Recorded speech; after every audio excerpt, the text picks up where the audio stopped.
Good morning. Yes, it is still a little bit morning. It's July 21st, 2020, and it's about 10:30 in the morning here in the beautiful Pacific Northwest and in the British Columbia area. Um, so, my name is John Solano, and if you haven't watched my videos before, then let me tell you very briefly that I have been a professional counselor for over 30 years. As you can imagine, I've worn many, many hats, everything from addictions counselor to vocational rehab counselor, life skills facilitator, couples counseling, individual counseling. Um, I've been a trainer, if you will, a conference presenter, um, provided clinical supervision, all sorts of stuff. And then over the last decade, I have been primarily family counselor, working with families in high levels of conflict. And so, one of the things that I also do over the last decade is do what I call a parent leadership group. And that group focuses on, of course, parents, and specifically parents who want to be the best leader they can possibly be. Today isn't about that specifically, but today is about me, I guess you could say, adding a little bit to, or giving a little bit maybe as a result of a pretty consistent request by my clients, and group attendees and others to share, um, I guess you could say, just how to get the most out of a counseling session, how to get the most out of a group session. And so I wanted to share a little bit of that with you today because that's really important. I mean, everybody comes to a counseling session or a group session or goes to a workshop, presentation, retreat, whatever it is.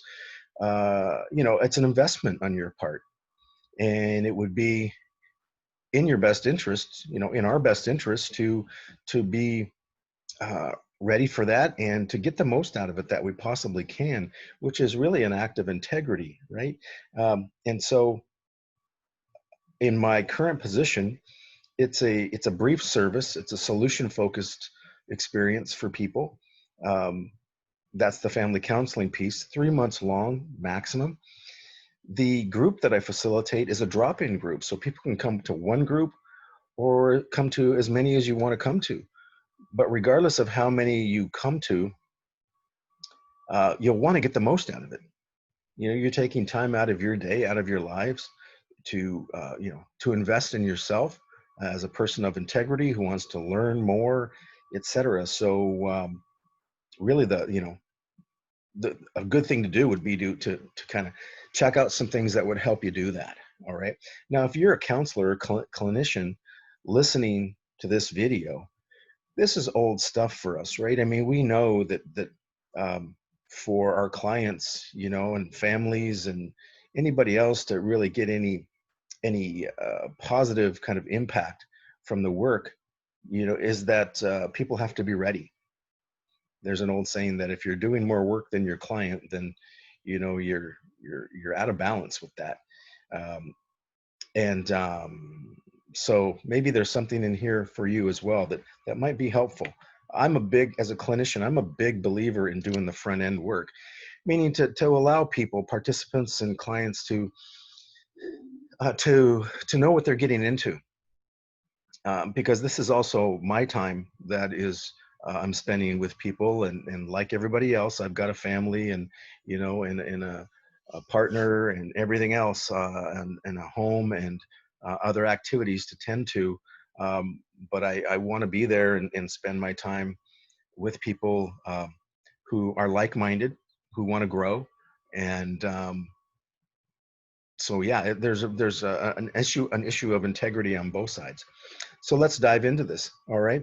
Now, years ago, when I was uh, um, supervising and facilitating within an award-winning life skills program, I designed a curriculum called the Integrity Approach, And that was assuming that everybody, as I just mentioned, wanted to be in this experience to get the most out of it that they possibly could, that would be an act of integrity.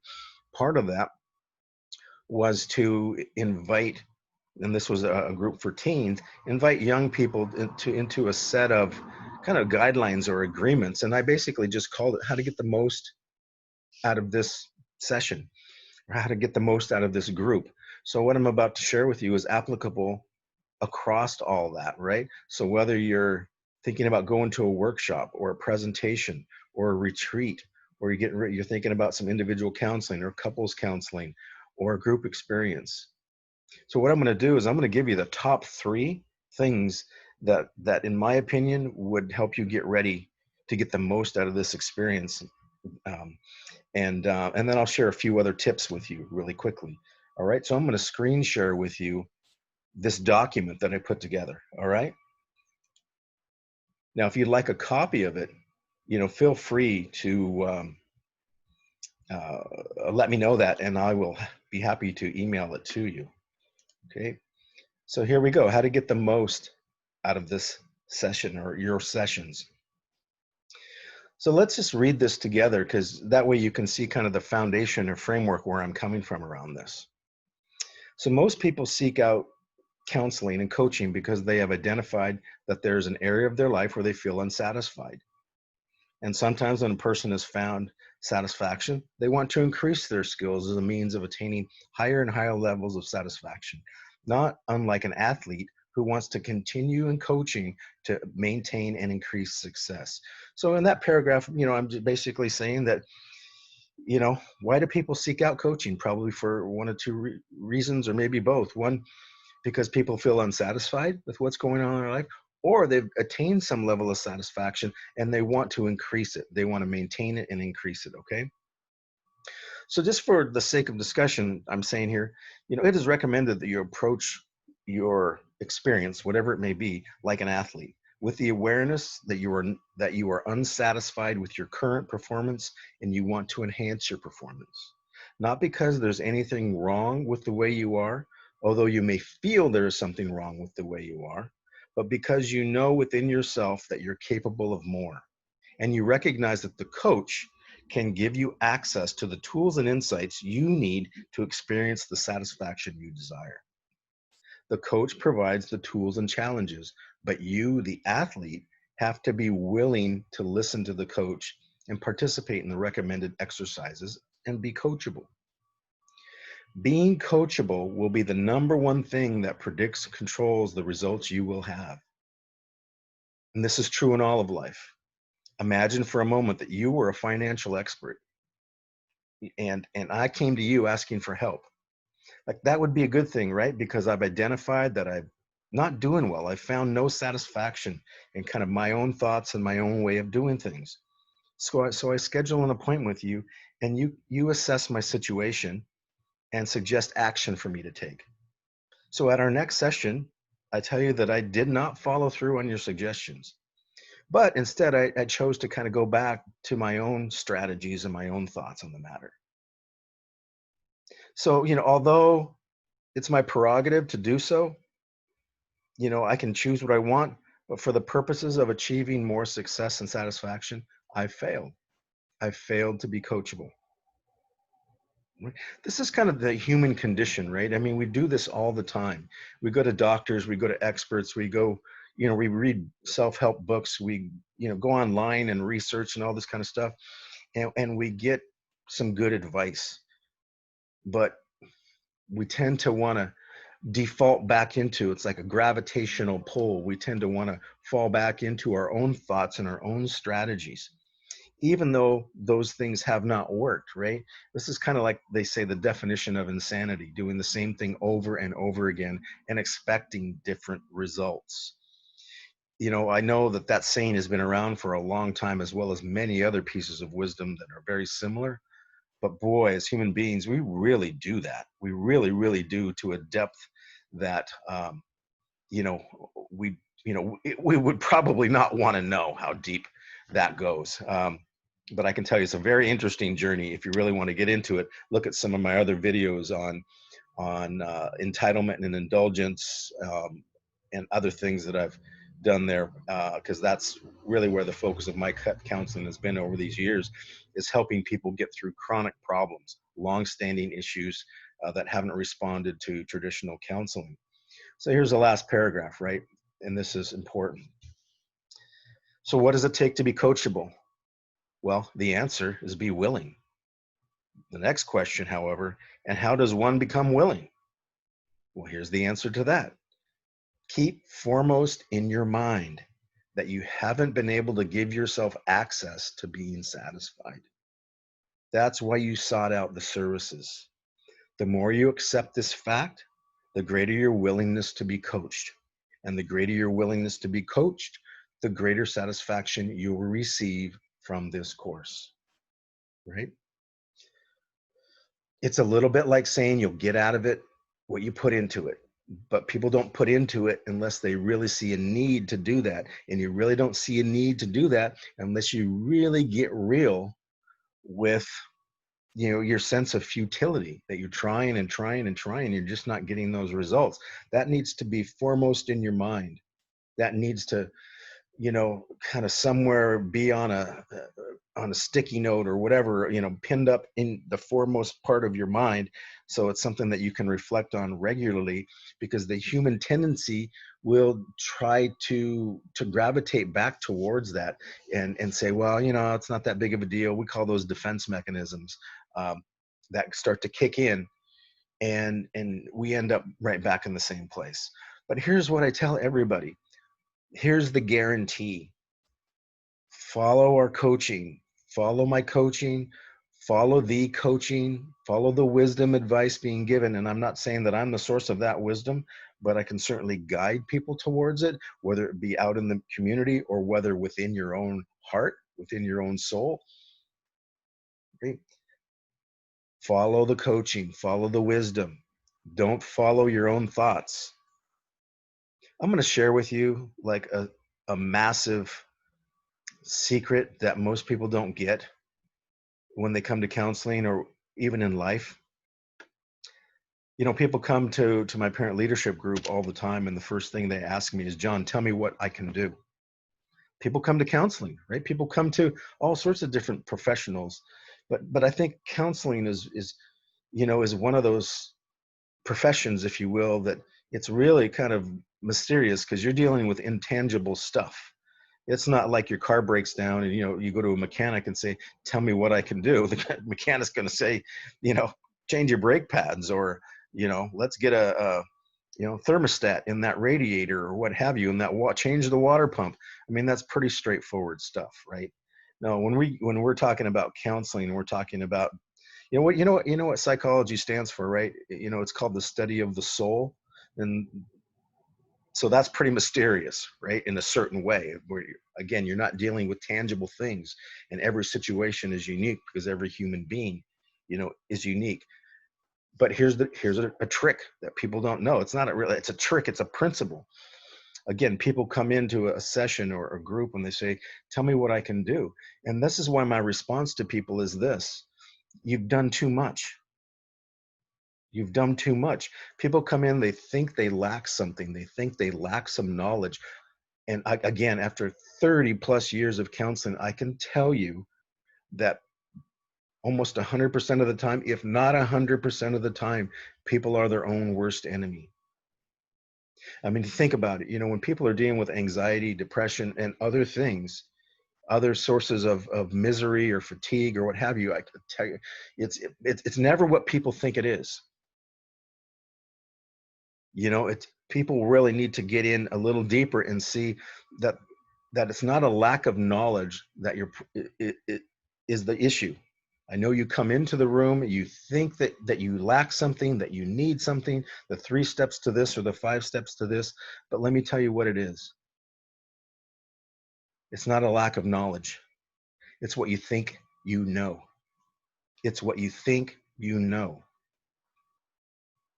Like, did that kind of like hit your brain and kind of stop right there a little bit, and your brain's kind of going, what? Because the traditional way that we all approach this is that when we hit the wall somewhere, when you're stuck, when you have something to resolve, You may think it's a lack of knowledge. I mean, the rest of the world would have you believe that, because then they can sell you something. But in counseling, really what this is about helping you find your own answers that already exist within you. Well, why can't you see them? Because of what you're hanging on to. So when people come into my group or counseling sessions, they want to get something, get an answer, get a piece of knowledge, get something. I say, hey, slow down. Have a cup of coffee, grab a comfy seat, pull up a chair, relax. You've done too much. That's why you're exhausted.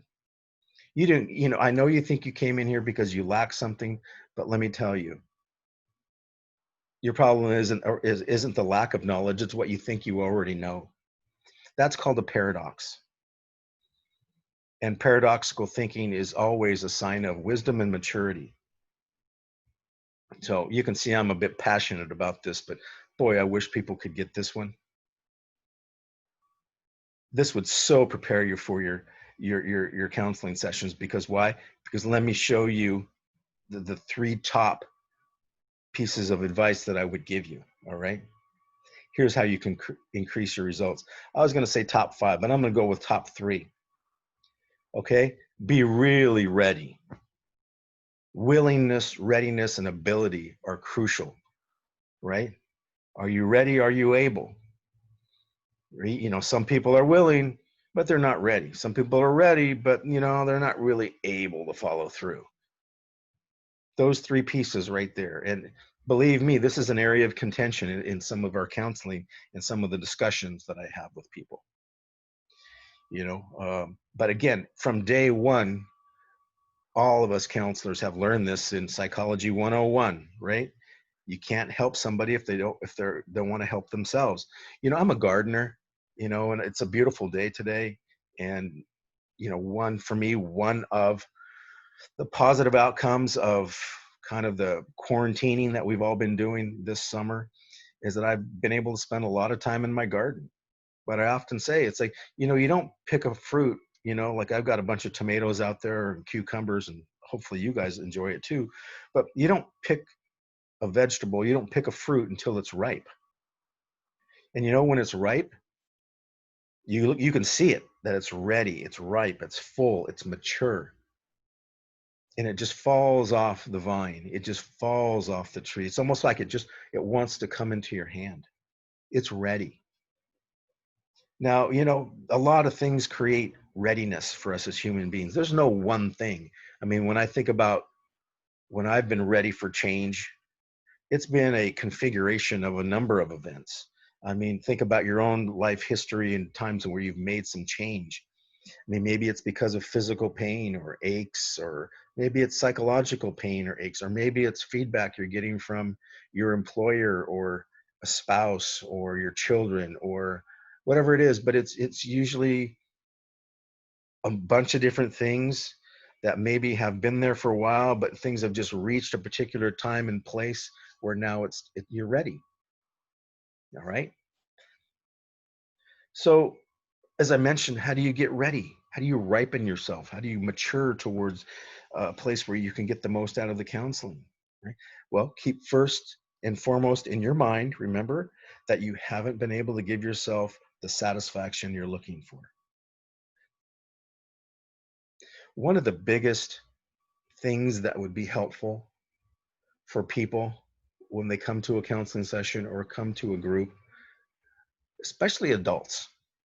I think adults have a lot of pressure on them, especially parents, to have the answers to everything.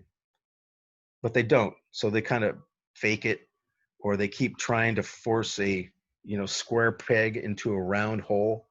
They keep using the same strategies over and over again, trying to force them in their relationships and everywhere else. And so things go sideways. And, of course you get exhausted because you're trying to like keep forcing the same strategy and it just doesn't work. But, and people get more and more irritated and exhausted. And I've seen this escalate into violence.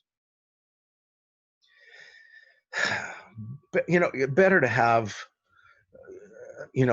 honesty here. And what would the honest thing be?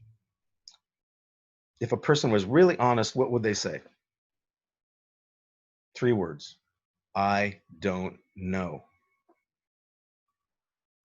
I have no idea. 4 words. I don't know. I have no idea.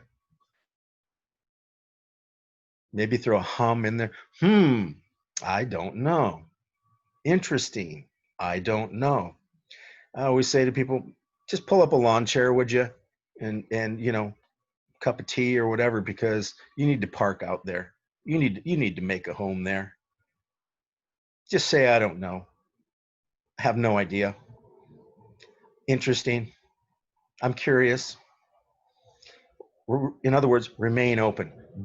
Remember I said before, as human beings, we tend to try to default back into old strategies and old ideas, like they have this gravitational pull, like they call to us and say, hey, I can help you, I can help you.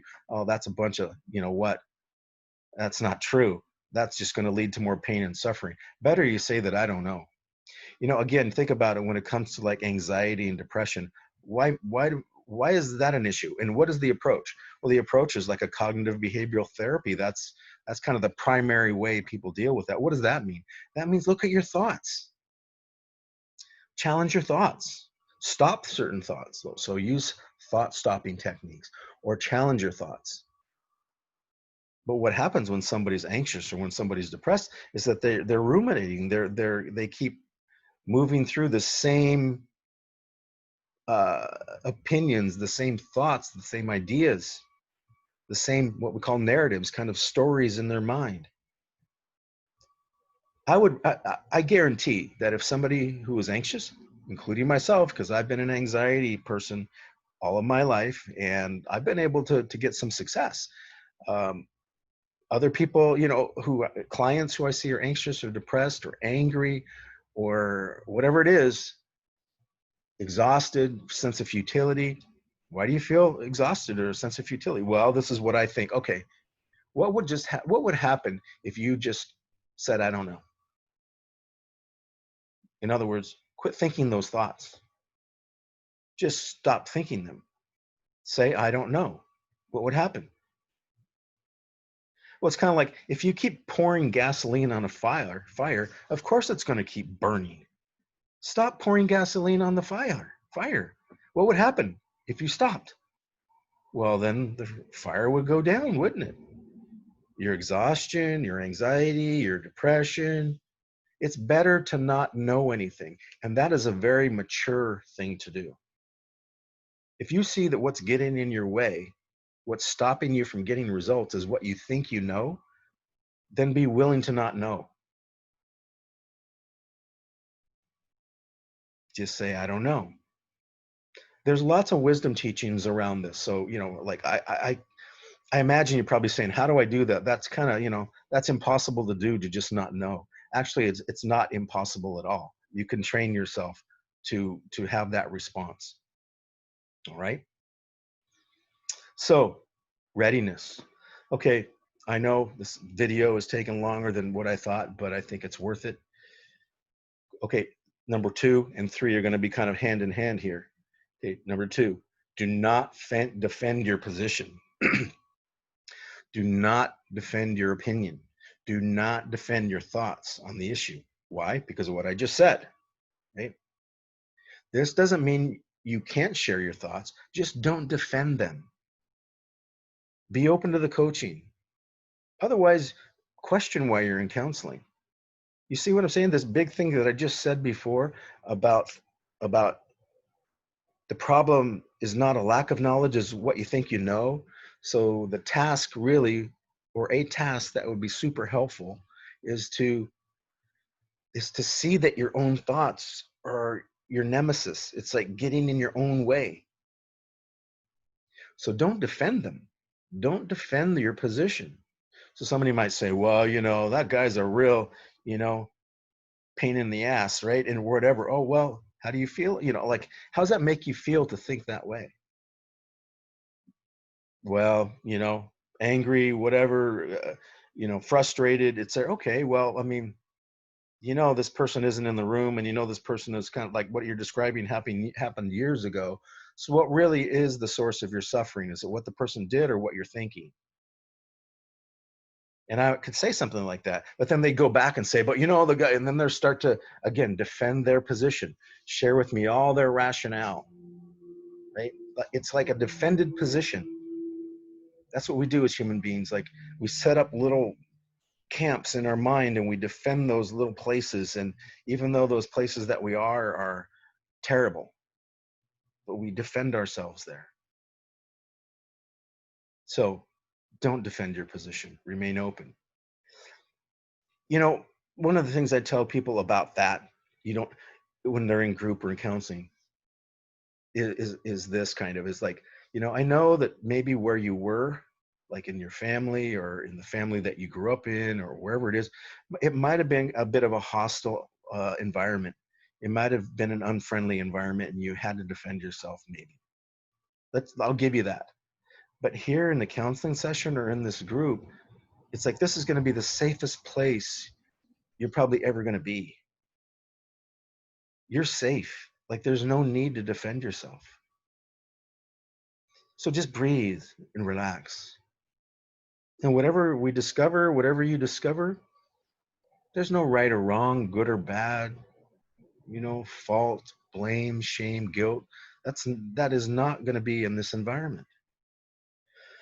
So breathe and relax. There is no real need to defend yourself. I am here also to defend, if there is anything to defend or speak to or declare, is your innocence. So again, receive this opportunity for counseling, for group, for wherever it is. Now, of course, make sure that there's, you know, confidentiality and stuff like that. A counselor or group facilitator would make sure that that's all in place. But know that your counseling session or your group session is going to be a rare place of sanctuary for you, an oasis, a place where you can feel safe that probably you're not able to find in the rest of the world. So you can let down your guard. You can take that armor off. All right. And of course, number 3, related to everything we've been talking about, is again, ask yourself. That's what I mentioned in number 2. There's like, you know, if you're not open to coaching, then you might want to question why you're even in the counseling. And so here's a question to ask yourself. Have you come to, you know, to the whatever it is, to the group, to the presentation, to the workshop, to the retreat, to the counseling session? Have you really come to receive guidance or to get validation for what you think you know? I can tell you this, many times people come to sessions or groups to be validated. How do you know that? Because they will take up a lot of time in the session or in the group to share all their opinions with everybody as if they're experts in the matter. They'll just share it with everybody, and they'll look around the room like, and they're looking for agreement. They're looking for validation. It's almost like they're, you know, like you can see that they're trying to be right and kind of asking that, am I right? Am I right? Do you see that I'm right? And they keep presenting those ideas over and over again, even though they came initially to the group because they're unsatisfied. You see how crazy that is? That's that insanity, you know, that, you know, same thing over and over, expecting different results. People come because they're exhausted and there's a sense of futility and they feel stuck, etc. And then they go on to present all the ideas that they think are the cause in the matter or what have you, and they want validation for it. And they try to convince everybody else that they're right. You know, and so that's a question I think everybody should ask themselves. Because you come to the coaching sessions and the counseling sessions and presentations and workshops to receive something, right? You're there to receive a gift. Or are you there to be validated? See, one could say that people really push for validation when underneath they feel the opposite. right? But again, a good question to ask. There's an old saying, right, that we have two ears and one mouth. In other words, listen more, talk less. Now, sometimes I'll say to people, because I have introverts and extroverts who come to the group, and some people talk too much and some people talk too little. And so sometimes I say that because it's not always keep your mouth shut kind of idea. It's sometimes people have to open their mouth a little bit too, right? Finding that balance. But when I say that in this way, people know who they are. People know if they're the introvert or the extrovert, and some people need to zip it and some people need to open their mouth a bit more and say some things. But generally speaking, there's a lot of wisdom out there, a lot of wisdom teachings that say this. You got two ears and one mouth, okay? So I'm going to stop share this and share something else with you, because here's a couple quotes.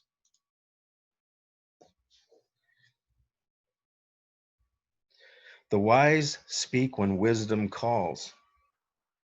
Fools speak to hear themselves talk.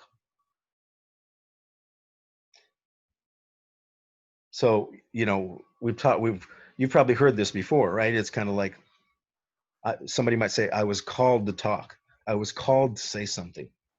I was inspired to say something. And then you probably have people in your life who just talk. You got those people in your life? They just talk, talk, talk, talk, talk. It's like they just have to fill the space. It's like they can't stand peace. They can't stand the openness because it starts to create anxiety for them. So they have to fill the space. They have to hear themselves talk instead of waiting for wisdom to inspire conversation.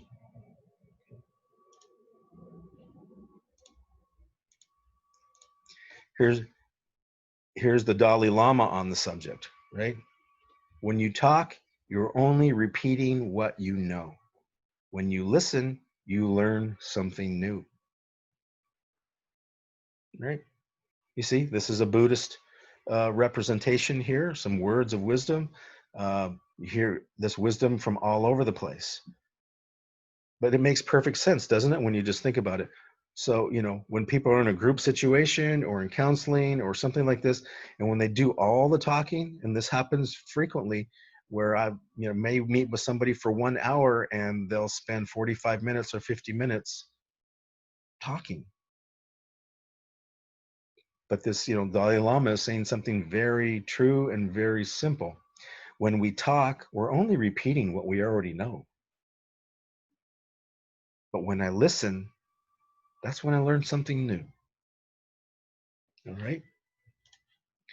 So a couple other quick shares here, real quick. Keep your commitments and agreements regarding appointments. All right. So collaboration is really important for our sessions, for our meeting times. If, to get the most out of the session, et cetera, and to kind of maintain integrity and common courtesies, keep your commitments and agreements. Communicate in a timely manner. If you need to reschedule, that's not a problem. Life gets busy, etc. Showing up for sessions on time, again, that's just an act of integrity. To do that, again, communication when that can't happen. And this is really important for parents because our kids are looking up to us. If a parent is engaged with a counselor or going to parenting groups or whatever it is, and they see the parent showing up late all the time or not doing their homework, and of course the parent has their excuses for it, then our children learn those patterns, right? And so this is a real big part of leading by example. Okay. um, Following through on assignments and homework, like when I'm working with people, like the part of this video I will be sending out to different people to help you prepare to get the most out of our sessions, because I care about you, and I also want to be a person of integrity. I want you to get the most out of it. I want us both to to be engaged in a positive and forward moving experience, and to honor both of our time in our investments. This is our lives that we're putting into this, right? When you're in a group situation and other situations, really try not to give advice. Again, it's when you think about the very foundations that we already discussed around how, the problem is not so much a lack of knowledge, but what people are thinking. And the Dalai Lama basically kind of saying, you're going to learn more out of this if you listen than when you speak. You're already sharing what you already know, and if what you know is not getting results, then why would you want to share that with somebody else? So, and other people's experiences are unique and different, um, especially in this counseling thing. I mean, yeah, everybody's life has so many different twists and turns and facets, and so giving people advice doesn't even, isn't even helpful most of the time. And even developmentally speaking, that once human beings move beyond puberty, especially, um, we don't like advice. We don't like people telling us what to do or giving us lectures or giving us information. That's less effective than we would like to think. Okay, so the rest of these are little bits and pieces. Again, I would be happy to send this sheet to you. Um, Thanks for hanging in there with this session and this video. And so let's get ready to spend some time together. And if you're involved in other things like workshops and presentations, um, and other personal growth experiences, that's great. And I hope this has been helpful. All right. So take care. Have a great day, and enjoy the summer the best you can, even if it's just getting out in the sun in the early morning and just listening to the birds chirping and yeah, enjoying what nature has to offer.